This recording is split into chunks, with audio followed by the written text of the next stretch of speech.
All right, tonight we're going to talk about the $500 billion Stargate project. This is something that's been in the works now for about 2 years. This whole project has been spearheaded by President Donald Trump with these tech giants. But now new information has come out, and he's expanding his department in this and putting different individuals in key positions to oversee artificial intelligence. We're going to talk about that tonight. We're also going to talk about the upcoming disclosure. This is something that's been on the lips of pundits, podcasters, mainstream medias all over this. There's such a expectation that's behind this. And the big question that looms, is this going to be like the JFK disclosures? Is this going to be like the Epstein disclosures? Is this going to be a big nothing burger, or is something major that's going to change everything we know? Is it actually going to happen? We got a very special guest today, and we're going to bring him on today, and we're going to talk about all of this and more in today's podcast. So let's go.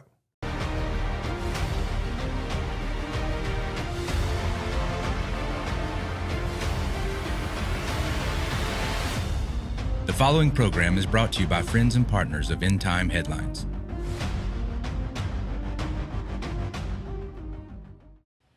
All right, what's going on, guys? It is Friday night, March the 27th, and we want to welcome you to tonight's program.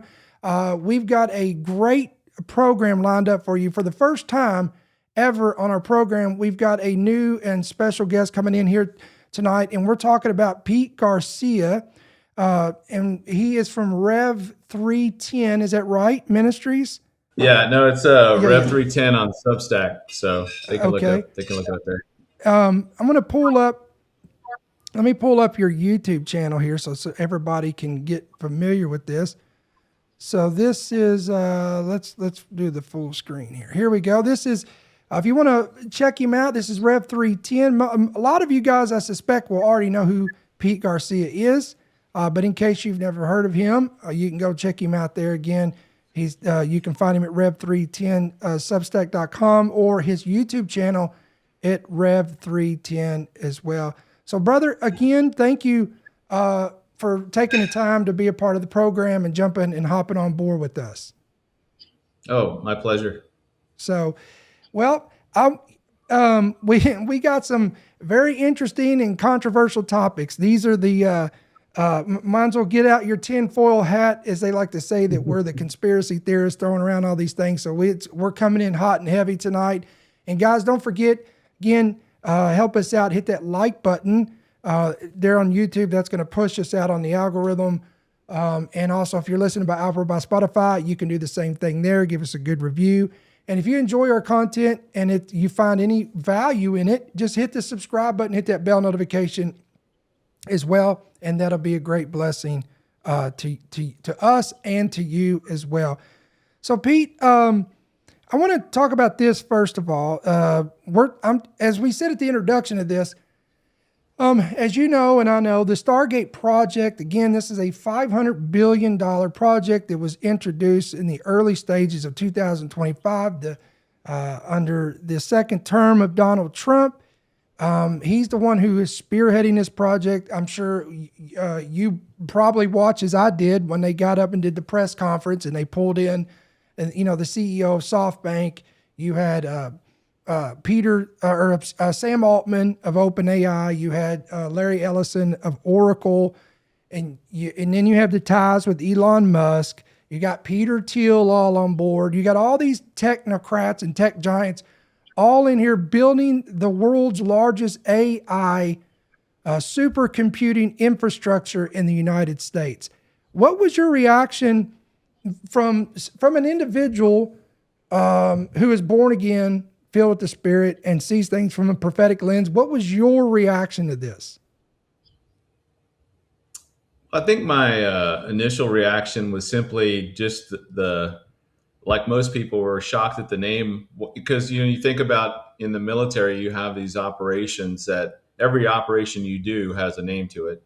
Mm-hmm. They usually come up with some kind of if you've ever played Halo or whatever, there's just some cool name to, like Arctic Thunder, or just whatever. It's just something that they come up with that has some tie-in with the operation. So when they came up with Stargate, Project Stargate, I mean, obviously most of us are thinking about Tower of Babel. We're thinking of the movie, where they're going back in time to ancient Egypt. So all of that stuff. And so I think a lot of this has to do with optics. I think Trump, he likes, he said that he got to pick the name Epic Thunder, or Epic Fury, or whatever. Yeah, I saw So that. Yep. I don't know if he got to pick this name, but I think he's doing a lot of this for shock value, but he's also, you'll remember it. And so it has relevancy. And I think at the time I didn't understand. I mean, I understood the race towards AI, but I didn't get the full big picture of what the US was trying to achieve. And if you think about everything that Trump is doing, from Venezuela to Stargate to Genesis to Greenland to Cuba to Iran, he's trying to set in, and I give him credit. It's pretty brilliant how they've thought through this. And you can think that during the 4 years they were out of office, they war gamed this. Guys like Stephen Miller, Susie Wiles, all those people that were close to him in his inner circle, Jared Kushner, and then his children, Don Jr. And I don't know if Eric's into it or not. I think he's still running the business side of things, but they war game this out. And they knew, at least from a geopolitical perspective, they had things domestically set aside, for a domestic strategy, and then they had things for a international strategy. What do they want to achieve, assuming they win the office? And I think they war gamed out that if we remove Maduro, it removes Cuba's lifeline, which then sets in motion other things like taking out the cartels, destabilizing these cartel states like Ecuador, Colombia, and transforming the Western Hemisphere into the Monroe Doctrine, which they're using as the 21st century version of the Monroe Doctrine. But you can just see that there's a game plan and there's an order to what they're doing, what they're trying to achieve. It's not just one thing. That one thing has domino effects all the way across. So coming out with something like Stargate, and then at the end of the year 2025 coming out with the Genesis initiative, it's the same thing with the Abraham Accords. They're tying a lot of these things to biblical names or to mythological names, or they're tying Right.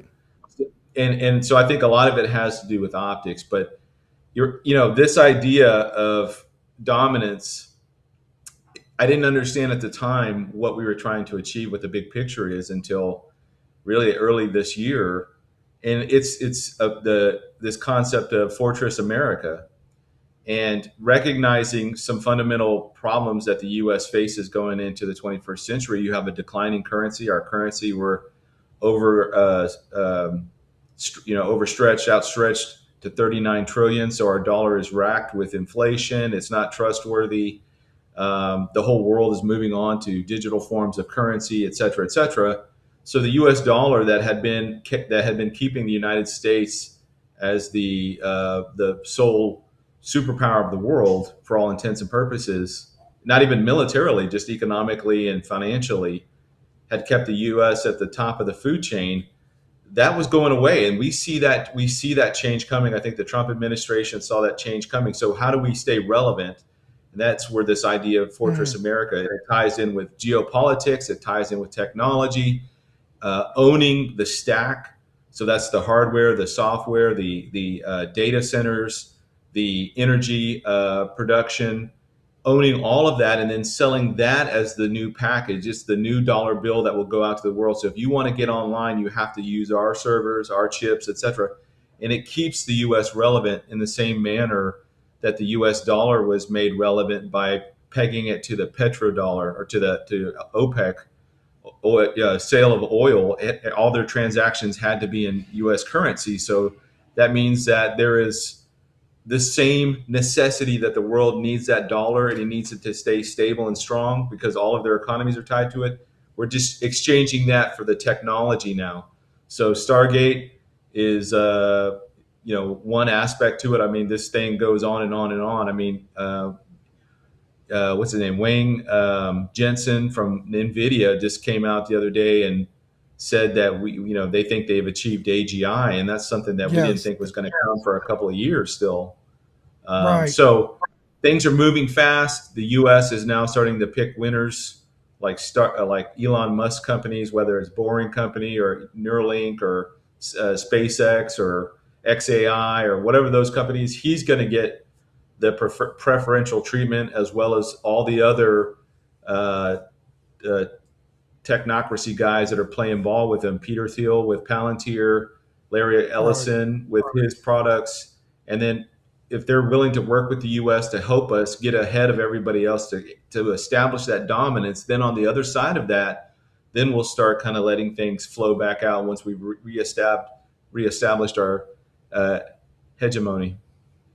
Right. And referencing that article you're talking about, and these kind of tied in together, there was a report that just came out that said that Trump also appointed Mark Zuckerberg onto this platform as well, which is no surprise. You remember he was at that dinner as well with all of these guys. So you've got the who's who, the head honchos of the technocrats and tech giants all on board with this thing, and we're literally seeing in essence, a global brain uh, uh, infrastructure. We're seeing a merger of state level data and private sector AI. Again, we talk about these data centers. They rolled these out in Texas. That's in your state, and I know you know about that with the they began there with the massive build out. And what is that? Abilene? How do you say that? Abilene. Abilene. Okay. Sorry. Abilene, Texas. And then now they're branching them out to Ohio and all that. And Pete, I saw this article. I'll just read this to you. Quote, mysterious hum has been heard across several U.S. states as residents are reporting vibrating homes and sleepless nights. The latest reports come from Vinland, New Jersey, where locals say the sound began after the construction started on a massive 2.5 million square foot data center. Yet it goes on to say that officials cannot confirm a direct link, but yet it's interesting because they're hearing the same hum in Virginia, Connecticut, and all these other places that are experiencing this. So this is crazy. And I remember when I watched that press conference, when they got up there, they were making some outlandish predictions, saying that one of the things that really stuck out to me was that one of their goals and objectives in the healthcare is this revolution in cures and of cancers and eradicating disease, and they're wanting to make a tailor-fitted vaccine that through AI and then eventually super AI that will, I don't know the technicalities of this, but they're literally wanting to custom make these jabs for each and every one of this in the name of eradicating diseases. That really perked up my ears. And then, this is slowly, getting us to accept this and to embrace this like any other technology that we see here. Do you think that, how do you see this coming to play in, because when you read the book of Revelation, I mean, this has been here for thousands of years, and there's these, you read the passage of Revelation 13, it talks about this buying, selling, and trading system without something in. Now, again, depending on your translation, if you read the King James, it says something in the right hand, in the forehead. You go to a newer translation like the New King James, it says on the right hand, on the forehead. I always say to play it safe, in or on. We know that something's going to require on your in or on your right hand, in or on your forehead, and it will require buying, selling, and trading. It's almost like this totalitarian system that will be put in place where they'll, just like China has been constructing. And do you see that? Do you agree with that this is laying the framework for this very system to be built?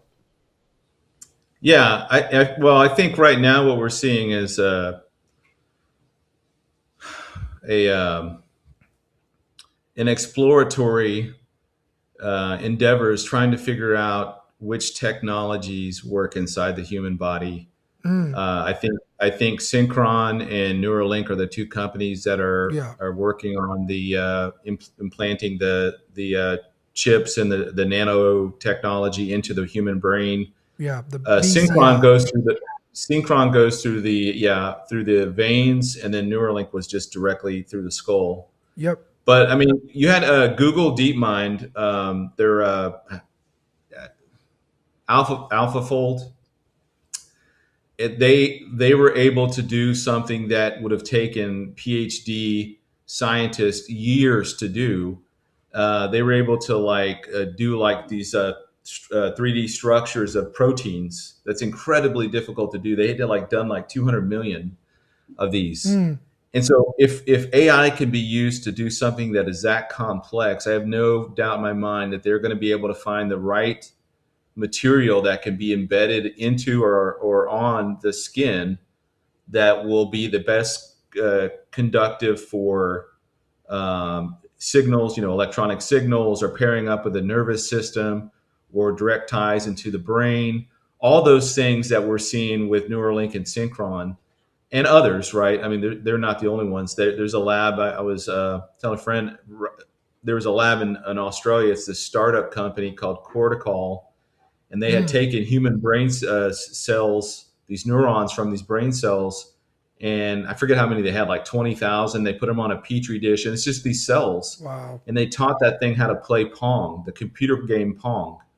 They were able to do the use it, moving it through stimulation, Yeah. good stimulation. If they saved the ball, then it's good stimulation. If they didn't stop the ball, then it's bad stimulation. So these neurons are reacting to the stimuli, and they eventually, from that was in 2022, and in 2026 here they've got that thing playing Doom, which is a first-person shooter game.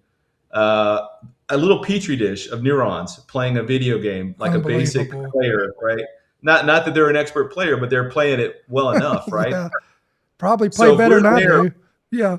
if we're there right now, I mean, just think about this. All I Yeah. think, in my opinion, all of this stuff is going to be used or hijacked to go towards the mark of the beast technology. And I've said a lot over the years that we have. If you were to go to the 1990s, right, and I use this decade all the time because it's right before everything. It was right in that transition period when everybody was just starting to get online in the .com It's the best bubble era, and all that brother. stuff. It was the last best era. I'm telling you. So that there is the we were still trying to wrap our minds around how the mark of the beast could work. Now we Right. don't worry or struggle with how it's going to work because we have near Mm, field communications. I can hold my phone next to a device and it can pay something. It'll just pull money out of my card or whatever the cards are tied to that phone. You could The mark of the beast is going to. There's so many different ways it can become now that can be used. Quantum dot tattoos, RFID type yep. Yep. technology, NFC type technology that goes on or in the skin. I mean, there's a lot of different ways, and there's a lot of different companies all vying for this exclusive. They Well, want to be the one to trademark this technology, and so whatever the mark of the beast is, I guarantee you, man, it is going to be the best thing that mankind had ever invented in terms of like how they're going to sell it. I was It's getting going ready to to go look, there. You got it. I was getting ready. I call it the carrot on a stick. Look at every yeah, technology that's come along. Us older folks, I didn't say old, I said older. Us older folks, as we get older, I don't, and maybe it's just me, but I have a hunch it's not just me. But as I get older, I like my routines. I don't like new things as much. I don't like change as much. And that comes to even technology. It's like, oh my gosh, I got to learn something new. I got to learn how this.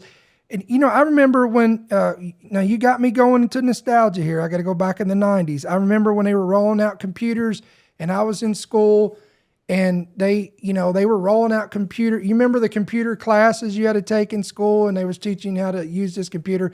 And then back then it was an option, because not most people didn't have a home computer. So, but then eventually what happened? Like any other technology, you was forced to comply with this. If you didn't have a computer, you basically were alienated from society. And this is how these stupid smartphones have become now.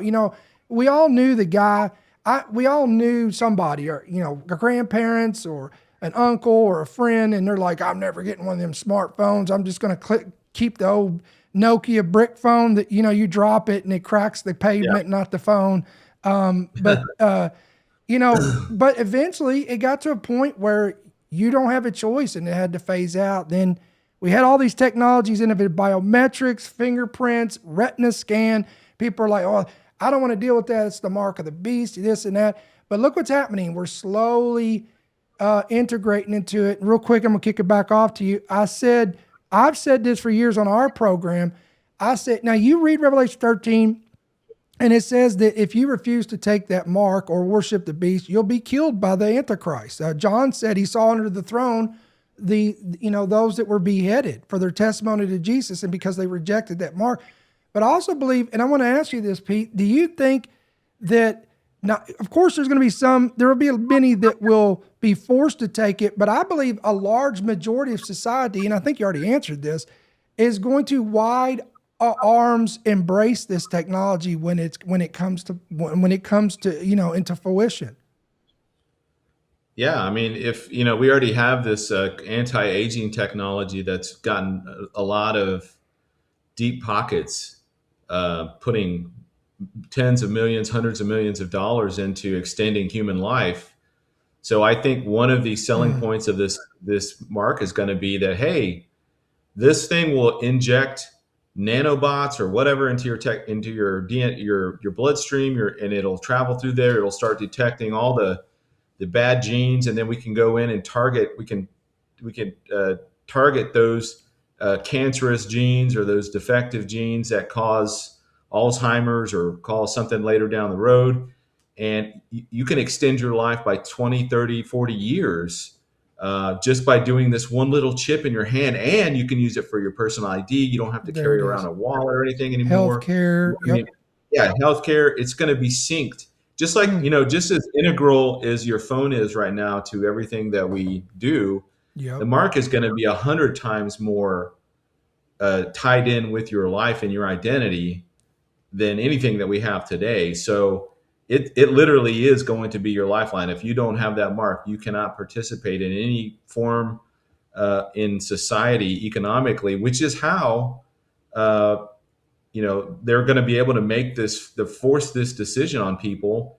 You either do this or else you're going to starve to death. And this is the only generation that's been able to really do anything like that, close to what Revelation 13 talks about. And we're the only generation that has the technology, the global connection, the global instant communication, global travel. Everything is connected economically, financially. Your audience, my audience, man, there's people from all over the world watching and tuning in every week. So it's there's no other generation like ours that could even comment on the potentiality of the technology that we're seeing being rolled out like every week. So I mean, I have these deep, I've got my oldest son will be turning 18 and graduating from high school in May, which is mind blowing, but that just means I'm getting older. And we have these candid discussions all the time, because he asked me, literally, we've had these discussions like, he tries to comprehend a world without all this stuff. And I tell him, I say, we grew up, we didn't have smartphones. We didn't have tablets and computers, and we didn't have AI. We didn't have all this stuff. And it is mind blowing. And let me go a little deep. Yeah. Let me go a little deeper here. When I read the book of Daniel, there is, and we had Josh Peck in the other day from Prophecy Watchers, and we kind of got in this discussion, and I want to ask you this too. But in the book of Daniel, there is this dream that Nebuchadnezzar had. Daniel interprets it. There's a cessation of empires, starting with it goes from the head down, Babylonian Empire, all the way down to the 10 toes, or excuse me, the 2 feet, 10 toes. And prophetically, that's where we're heading. Revelation 17, the 10 kingdoms, 10 toes. Eventually, the Antichrist, little horn rises up out of them. And we know primary interpretation, it talks about they're going to be partially iron, partially clay. Now, I see, and I call this, now some of our, I guess some eschatological circles get a little worked up about this when you start talking about this. But I see some prophecies can have like a secondary interpretation. Let me explain. It's interesting. It talks about iron mingled with clay, and I find it interesting that what do all of these guys have in common? Elon Musk, Peter Thiel, Sam Altman, Larry Ellison. All of them see a world of transhumanism, and they have no problem talking about this, and they desire it. There is some speculation that some of these guys are already using it. Again, that's that's the tinfoil conspiracy stuff here, but it's just interesting, and they want this, and I've always thought that would be interesting because again, this is how you can see this playing into Revelation 13, mark of the beast, and even the image of the beast, because in Revelation 13, it's the false prophet who handpicks the people of the earth to create this image, which I believe will be integrated with artificial intelligence. So any thoughts on that? Yeah, I mean, so I've gone back and forth on this over the years because I'm not, none of us really are going to know how this is going to shake out until it does. But Right. um, so you have Daniel chapter 2 that has the dream by Nebuchadnezzar, which Daniel interprets and says these are kingdoms, these are representative kingdoms. They Right. will conquer. You're the head of gold. After you will come the shoulder and arms of silver, and then you'll have the abdomen, waist Mm-hmm. of bronze, right? But then you get Daniel 7, and these same kingdoms are not shown from man's perspective, which is this shiny, multi-metallic, awe-inspiring, statue. They're just wild beasts. And in that first beast kingdom, the Babylonians, it's a lion with the wings. The wings get plucked off. The lion gets stood up on his feet, and then he's given a heart of man, and he becomes a man, I guess. Right. And then the second one is this bear that it's got raised up on one side, and 3 ribs in its mouth, and it says devour, and it's devouring much flesh. And we can see that in the Persian Empire, on and Yes. on down through to the Romans, right? Yeah. The Medes, But then in Persians. Yep. Revelation, Yep. but in Revelation 13, those same animals are given in reverse order, and they're all together. It's one animal. It's not the four Yeah. separate animals, right? Yep. Still, they have the instead of the 2 legs with the 2 feet and the 10 toes. Now you've got the one animal itself with the 7 heads and the 10 horns and the 10 crowns. So, to me, it could be one of two things: this mingling with the seed of men thing. And this would be this would be after the rapture. Right. But right now, if you think about, we get in these like plateaus with like technology, right? A new technology will come out and it'll just be the hottest new thing, like an iPhone or whatever. But eventually you get on version 12, 13, and it's like, okay, it's not like the 12 is not that Yeah. much better than 13. It's just minor upgrades here or there. It's tweaking it, right? But there's no quantum leap in the next big thing, right? But I think after the rapture, I think, first of all, I think that the Holy Spirit, in the ministry of restraint that he does as the restrainer, not only is he restraining evil and in the forces of darkness writ large, but he's also holding man back in certain ages. That's why That's good. we don't have every single there's not a Michelangelo or an Einstein or whatever, just all over the place. They kind of are sprinkled throughout time. Nikola Right. Tesla. These guys are sprinkled around through time, and it's at these pivotal times that mankind kind of makes this next move forward in an industrial revolution or in some type of an advancement that fundamentally changes how we live on the earth. Like whoever invented gunpowder, or whoever invented the first this or the first that. The Wright brothers, flying, having a successful flight. There's people that just they kind of propel humanity forward. I think we're at this kind of stagnation point where the current level of technology that we have is plateauing. It's impressive, but yet it's still plateauing. And we also have the exponential growth of artificial intelligence and the race for quantum supremacy, all of these other things that are seemingly skyrocketing, but we have no guardrails for those things. And it scares the Larry Ellisons, it scares the Musk, it scares these guys because they don't. It's literally building a plane as you're flying it, but now you're starting to fly it into a storm. So it's even worse. Like Right. with the unknown and the danger that it could possibly present there with what they're creating. Well, and now But they they're know they have claiming, to yeah. create it. They have Uh, to create it because yeah. the Chinese will or the Russians will. So they tie it to national strategy or national security. But I guess the point I was getting to with all that is that I think immediately after the rapture, when the Ministry of Restraint is removed, that plateauing will also lift, and whatever that next big leap will happen right at that same time period. That could be from ships or craft or whatever appearing all over the world right after the rapture takes place, so that Yeah, we'll people, when get they into look that. at the rapture, they'll do that causation, kind of tie these two things together, even though they're not.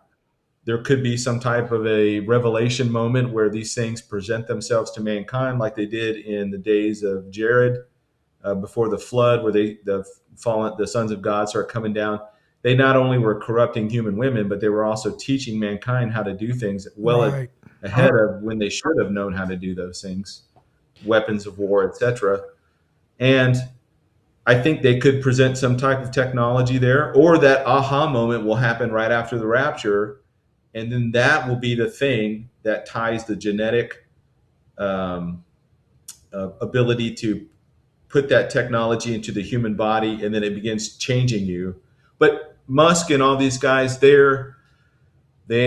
all believe in evolution, so they all believe that we're just right now we're in a long line of evolving from a lower life form to a more advanced life form. So we're just kind of somewhere in the middle, and it's that transhumanism is that next big transition point for mankind, which is finding the right technology that can work inside and stay inside the human body forever, for as long as you have your body. And they're trying to find those compatibility points in all of this to make sure that it's ultimately going to go into the human body, because everybody wants to be a superhero. Everybody wants super strength or the ability to fly or live forever.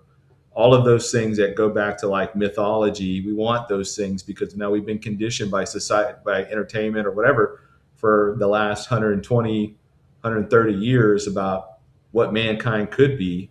And science is now to the point where they're just discovering that, you know what, mankind can live for hundreds of years if we just do some tweaks on their DNA and their RNA, and tweak this and tweak that. Then we can extend your life out easily for 20, 30 years. And you're not going to be like extended out where you're 90 years old and kind of shriveled and just like barely able to move, like live functionally like a 50-year-old or a 40-year-old at the age of 90.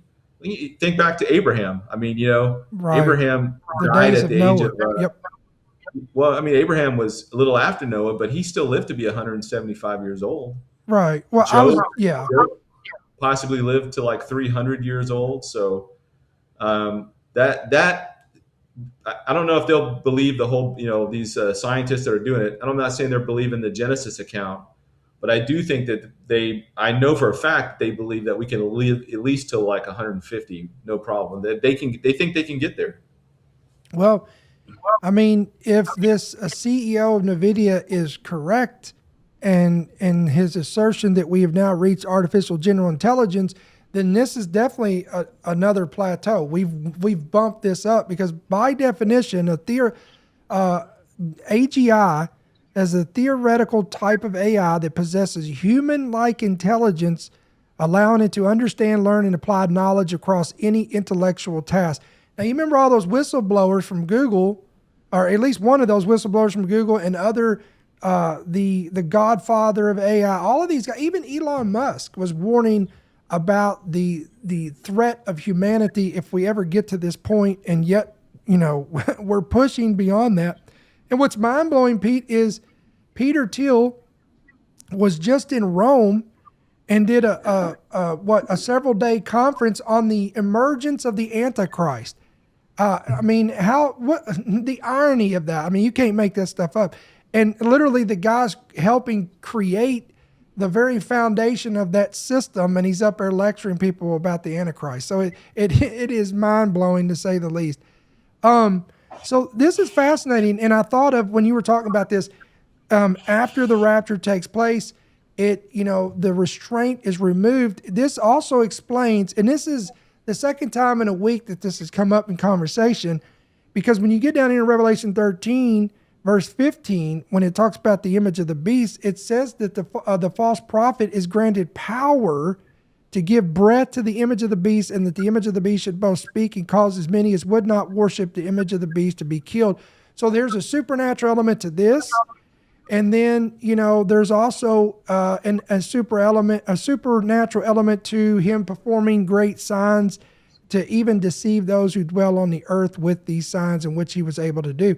So, this is a whole other level here like you're saying here, we're not seeing that level yet, but because it gets so bad in 2 Thessalonians chapter 2 that it says that God himself will send a strong delusion that they should believe the lie because they did not accept the truth. And if it were possible, even the very elect would be deceived.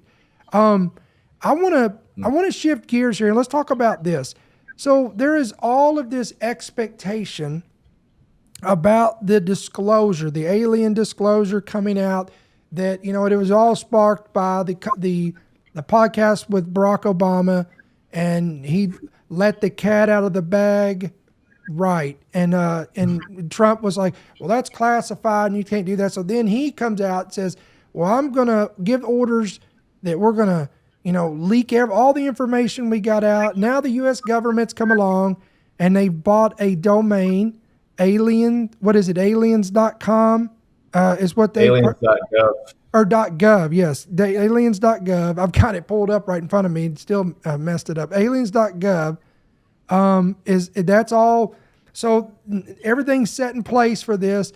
But here's the question I have is just based on the track record. I don't know, maybe I'm wrong, but I just don't get too excited about this because they hyped up, we're going to bring disclosure to the JFK files, and then that was nothing. Then the Epstein files, and you see where that went. So my question is on this, do you actually think that there is actually going to be anything credible come out of this, or is it going to be like anything else and they're only going to give us, whatever, to something just to chew on, but it's anything deep? Yeah. A lot of presidents have wanted to be the disclosure president. Trump's not the first one. Every president that gets into office, probably at least going back to say George W. Bush on forward, or even I'd say even Clinton too. But really after 9/11, the focus shifted to national security. So right after 9/11, for the first 3 or 4 years, you get everybody's patriotic. It's all about fighting the enemy over there and all that. I think the attention has waxed and waned over the years. That's what I mean by the 9/11 period. The Clintons, they had there was a little bit of movement in the 90s with, I think it was called ATIP back then. Senator Harry Reid was, and that may be in the early 2000s, but yeah. I know Clinton I remember Clinton being asked about aliens in the past. He gave his kind of non-answer. And then you get to 9/11, that obviously kind of overshadows most everything. So for the next 4 years, that's kind of the next big thing. But eventually the topic keeps coming back because these sightings keep happening. And in the case of Commander Fravor, where they're flying I think they're flying F-18s off the California coast, and they had that encounter where they tracked this they saw The this. Tic Tac. They've got this thing on FLIR, the forward-looking infrared camera on their aircraft. So they've got Yeah. this thing. They're tracking it. That's the time period it happens, but it doesn't get released until after 2010, I think. But Right. it's also during the time of Obama, W. Bush. Well, it's not so much him because he had 9/11, the wars, and then he had the mortgage crisis. So he had like three different crises happen all during his tenure. But really, Obama could have or was gonna. I don't know. He's promised to do some disclosure type events. Never happened, and that would have been Hillary Clinton's then to do the big reveal. They want to be the one that this is revealed in, but they don't want to do it. They're not going to. Trump's not going to do this to the extent that it either distracts the midterm elections, hurts the midterm elections, Right. There you go. or is going to hurt the 2028. So if he will release information that people want to know that's been classified above top secret to like Umbra level, or he is going to just do like what he didn't do with the Epstein files, which is dump the whole thing. Well, he got Hegseth, Secretary of War Hegseth, to begin doing this process of disclosing what that looks like. I expect it to look more like a trickle, but if like Steven Spielberg's movie this summer, if Right. it's a big hit and if it's a big kind of cultural thing like ET was back in the early '80s or Independence Day was, and if it's a big movie like Early that that kind 90s. of Yeah. got everybody across all the spectrums talking about it, I could see them accelerating and making that disclosure uh, much more than it would be without the kind of cultural phenomena behind it, egging them on to do it. So I don't know. That's a long way Yeah. to say I don't know what this will look like, but I mean, um, I find it suspicious that the same year, same time frame, same president, all of the timing of this is, now we have this movie coming out because you and I know all about predictive programming. yeah, And isn't it just a coincidence that this movie's got all this hype and this is coming out? Also, I do you believe, some of these whistleblowers have come forward and said that there is biologics, that mhm. there's bodies that they're going. Do you think that I think that's what if you were to talk to the average person, they're kind of we're dealing with the TikTok generation. They're bored of something in 2 weeks. The war in Iran, give it another week, they're tired of it. They don't want to hear about it. I see it in comments all the time. Let's move on. What's next? That's what I call it, the TikTok generation. So, the consensus here is, yeah, we've heard of the UAPs. Everybody knows this. We've seen this. It was UFOs. Now it's UAPs. We've seen it. We've seen the mysterious drones. We've seen the lights. We've seen the orbs. We've seen the Tic Tac. Now people want to see bodies. They want to see alien bodies, biologics. Do you actually believe that they're going to come forward, because that's what the people want to see. They want that brought forward. Do you think that's a possibility, or is that going way over the top here? I I think what the best we'll probably get is that there will be classified information that will undeniably prove that we have biologics. I don't think that they will actually. There may be photographs in those that may suffice, but I don't think we'll physically see these. I think Mm, name a three-letter agency that is experimenting on these things like left and right, because they are. They're not going to release that up as long as they're working on it or it's yielding some type of um, scientific or strategic benefit to not release it. Think about it. You have a biological carcass of some entity that's not from your Earth, not from Earth, and not from anything that we know.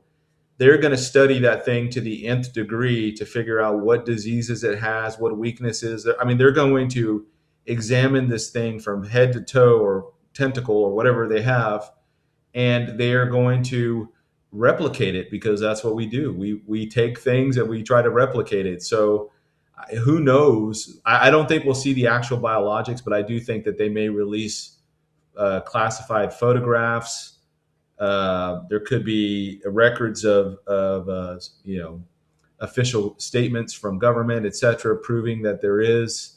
And so it's like a win-win, right? The people that have been saying this all along are going to be like, yeah, I was right. I knew. See, I told you, blah, blah, blah. And then on the government side, they get a win because they don't actually have to hand over the actual thing. They can just hand over a picture of it, right?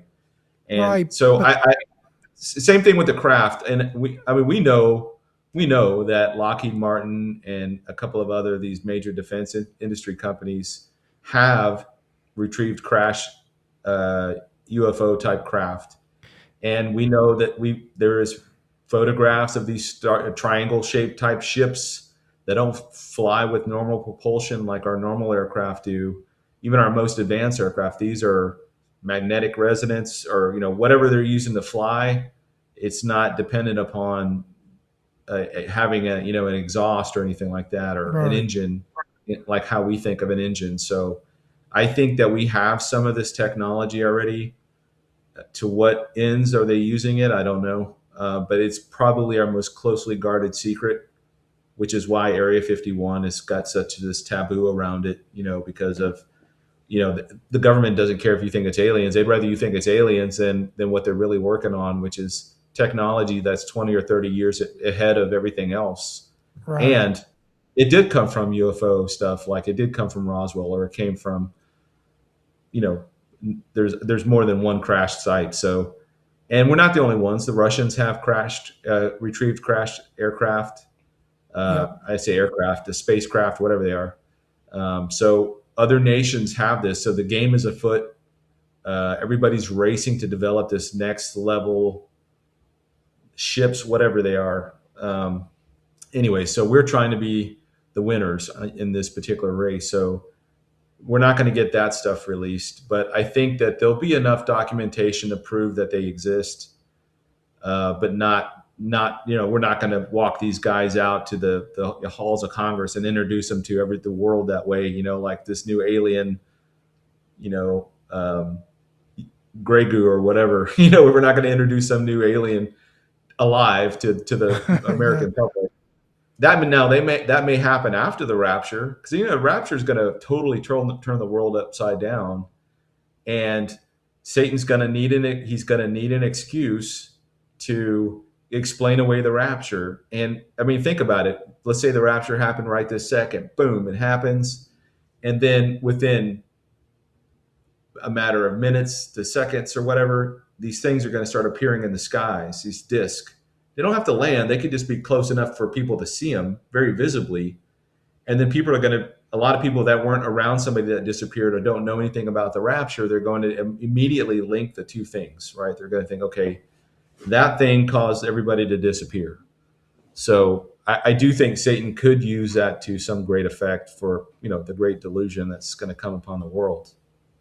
Yeah, I mean, me personally, I don't think images or pictures are going to fly in the age of deep fakes and AI, because I mean, my goodness, you can't even get online. Everybody thinks everything's fake, everything's AI. And if they try to present images, people are going to be like, they're not even going to believe it. There's so much misinformation and disinformation. I think my concern is that the government may try to create a narrative to shape public perception and to try to gain some type of control. Think about it. The greatest way you control a society is through fear. So if they can somehow concoct some kind of a story or an origin, or think about this, this would reshape religion, it would reshape science, and the entire humanity's understanding of quote unquote creation. I've always said, as an hypothesis, if one of these quote unquote aircraft, think about Independence Day, if you had something like that happen, where a craft appeared over a city and it landed, and some type of being entity stepped out and began to declare that we are the product of its creation. It's the origin of the creation. How many people would believe that?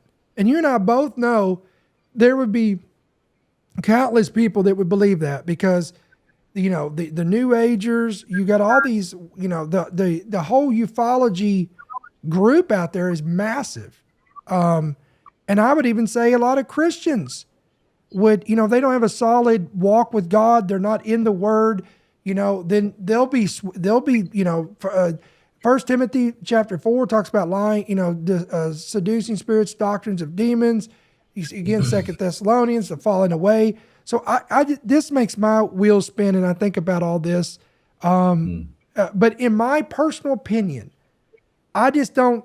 I think there's a lot of hype on this, and I've got some brothers in Christ that they believe with all their heart that this is the smoking gun that Trump's going to come out with, and I just don't. Now I could be proved wrong, and this will be something huge, but I think this is going to be this is going to follow in line with the nothing burgers that's already been presented with all the quote unquote disclosure, but I could be wrong.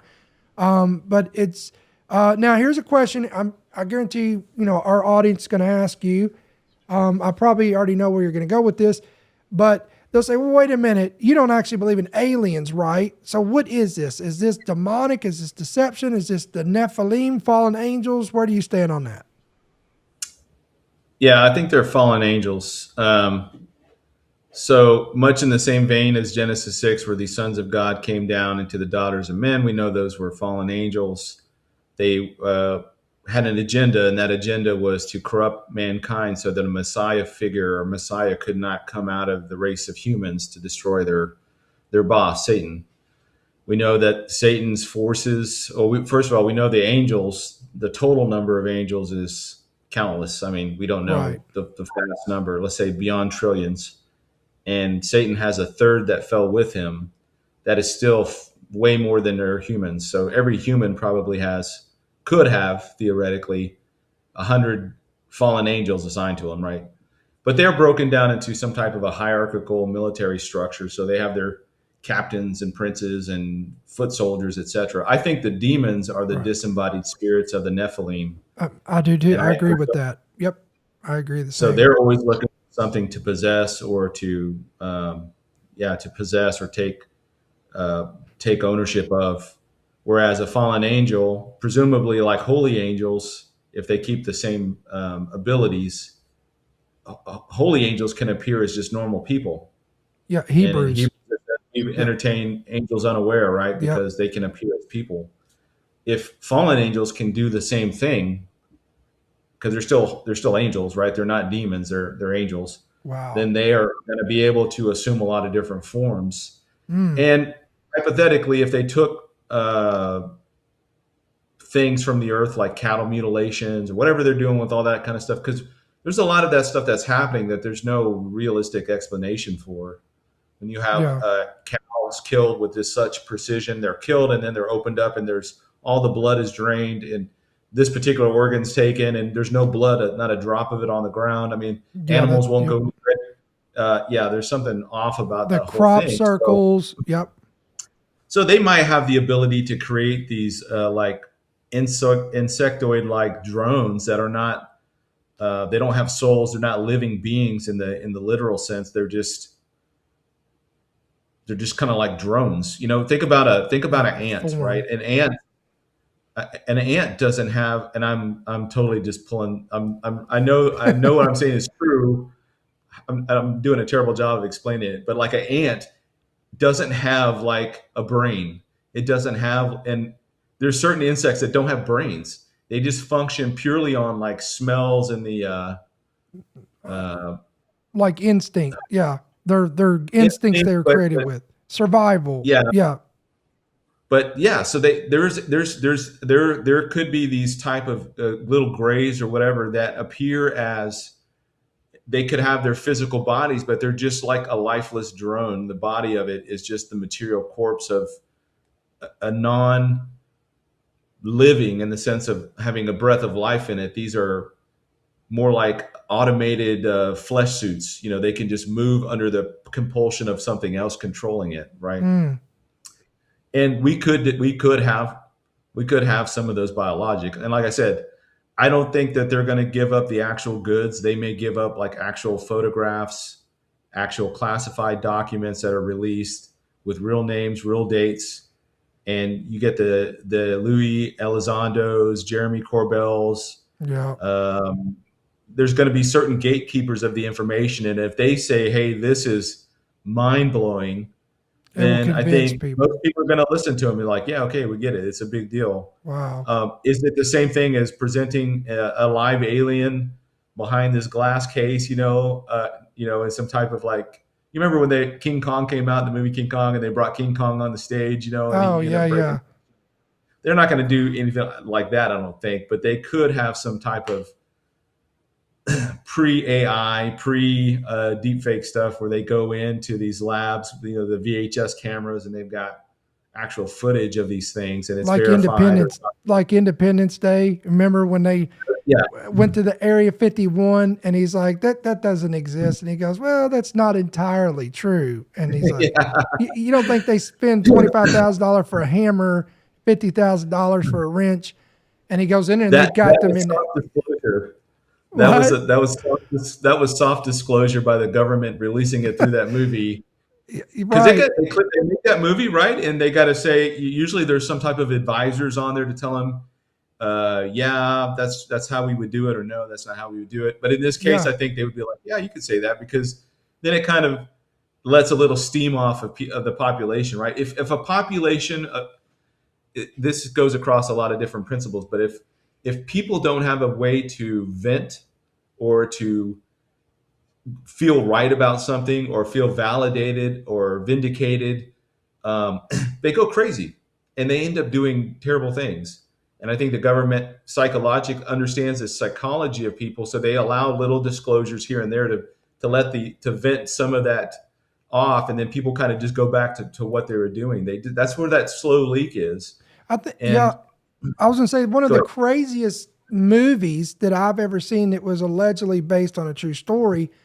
I don't know if you've ever seen this, but it was called Fire in the Sky, and it was about a guy by the name of Travis Walton, and he had a whole team of uh, lumberjacks. They went out and they cut wood and they work in that industry, and I can't remember where this was at, but he allegedly got abducted by one of these crafts, and then he went up into this. They took him and did all these experiments on him and did all this stuff. And this was, again, he did all kinds of interviews on this, and he claims it was true. And it's interesting because there's so many of these stories of these quote unquote abductions, and I have to ask myself, I wonder how many of them people are born again and filled with the Spirit of God, and what would happen if they began to rebuke that thing in Jesus' name? If that thing would, what would be the outcome of that? It's always been intriguing to me. Yeah, I can't. I did an article on this years and years ago, but in the article, the guy that had studied all these cases of abductees, he's the one that started doing all the pattern analysis with, and there was something like 1,200 cases or 1,500 cases. I mean, it was a sizable amount, and like the best cases, like these are the most well documented, Right. etc. And he noticed that they all seemingly wanted to have a message of that Jesus wasn't just the only way, that he was one way, but there were other ways. Of And course. so it was all kind of centered around disproving Christianity. And you're right, I think none of the people that had been abducted had either they had some tie-in with the New Age, they had some tie-in Mm, with the occult, they weren't believers at all. They weren't anything. They were just, empty vessels, if as you were. And it kind of reminds me of the Matrix, the movie The Matrix. So if you're oh not yeah. unplugged from the Matrix, those agents can take over. Speaking of AI That's good. agents, now we have the agents from the Matrix, right? the These things could take over and possess any body. So if you're not, sealed by the Holy Spirit, you're fair game for the enemy Mm. in any number of ways. So, yeah, I do think these abductions happen. I don't, know everything they see is actually true, or if it's just these things messing with their head and they think they're going somewhere, but they're really just in their bed and they're making this experience so real. These demonic entities that it feels real, and you have sleep paralysis and you have all these other things. Or these marks And and scratches on your body, which that doesn't surprise me because if you've, I've known individuals that's dealt with, exorcisms and deliverance, and people have these markings from, demonic activity. These demons can physically attack people. So that's not a surprise either. So it's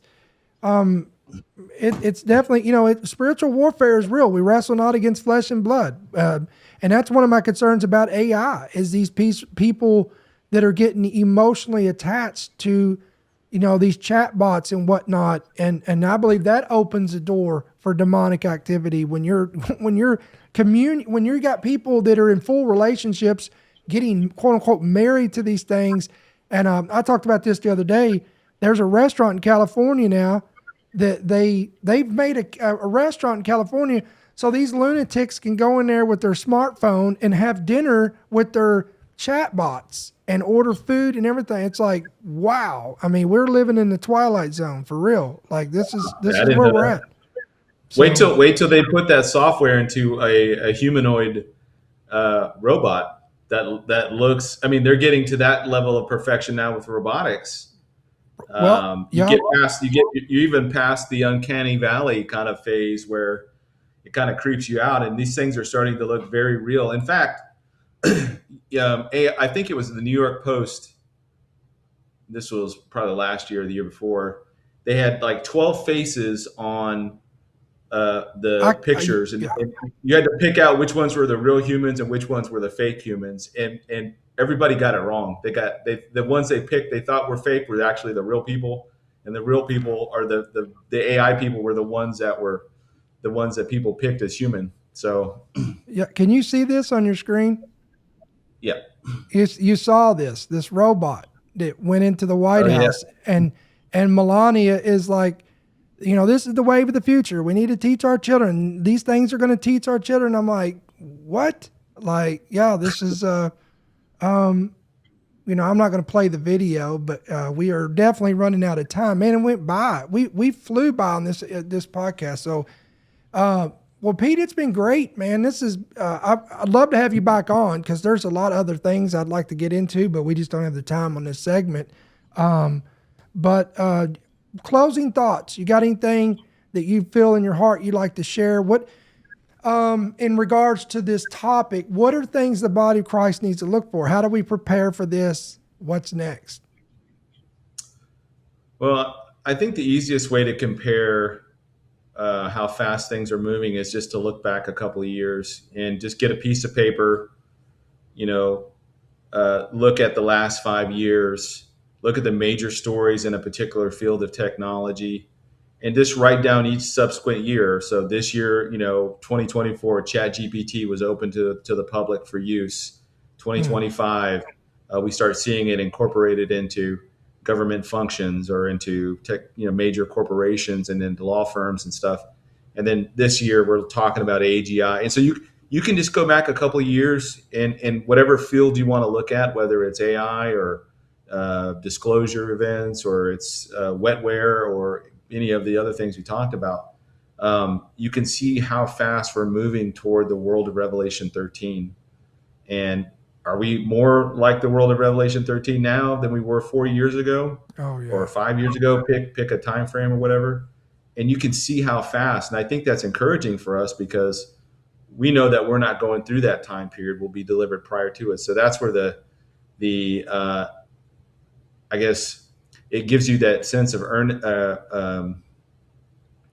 urgency to get busy, about the Lord's work, but also it's comforting the fact that, hey, we know we're that much closer to the Lord's return because the world is literally, we're being pressed up against the 70th week of Daniel, and we can see it because we're paying attention to these kinds of things, but most of the rest of the world is not. And it's our job to warn them and to wake people up, share the gospel with them, and just get back into this, get ready, Amen.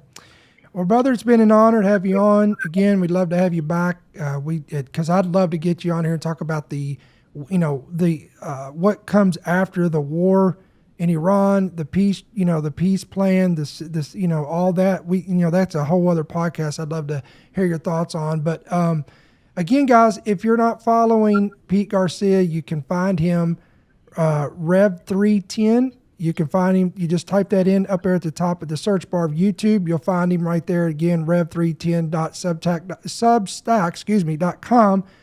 You'll find him there as well. So, brother, again, we hope to have you back on soon. As soon as I can pull you back up here again. There we go. Sorry about that, guys. And we appreciate you taking the time out to be to be a guest here on End Time Headlines. Well, thanks for having me. And yeah, look forward to it. Sounds good. All right, guys. Well, again, thank you so much for taking the time to be a part of our program. Again, if you've been blessed by this program, by this podcast, by our ministry in general, all week we've got different guests come in, and we have different talking points. Again, if you're edified, you're equipped, you're informed, all of the above. We got two things. Number one, we got a free gift for you. If you've not downloaded our free app, again, you can pick it up today on your Play Store, whatever that looks like for you, Apple, Android. You can pick it up, download it, hit yes to push notifications, and then you'll be squared away. Every headline, every podcast, breaking news, prophecy updates, the whole shebang will be right there in your fingertips on your phone or your tablet. And as always, if this ministry has blessed you and you'd like to pray about becoming a monthly partner, there's several ways you can do that. Here's a quick video on how you can do that, and we'll be right back with some closing thoughts. If you enjoy our content and would like to partner with End Time Headlines, helping us make more people aware of the times and seasons which we are in from a prophetic perspective, you can go to endtimeheadlines.org and click Support. Here you can give a one-time gift or a monthly pledge on our main website. This page also shows you how to give electronically through Cash App or Venmo. If you would like to give by check or money order, you can make it out to End Time Headlines at P.O. Box 1391, Monroe, Georgia 30655. Or you can give through our free End Time Headlines app by pressing the bottom right button that says Donate. All right, guys, so that's going to wrap it up for this week of podcast.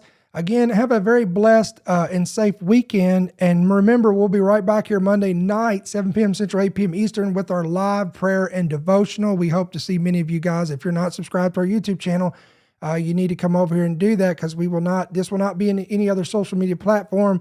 We like to come together as one family right here on Monday nights. So until we see you guys on the next one, I pray the Lord bless you, may He keep you, and may His countenance shine upon you. We'll see you then. Thank you for listening to the End Time Headlines podcast. We pray that you've been blessed and equipped by today's message. For more information about how you can help partner with our ministry, please visit endtimeheadlines.org.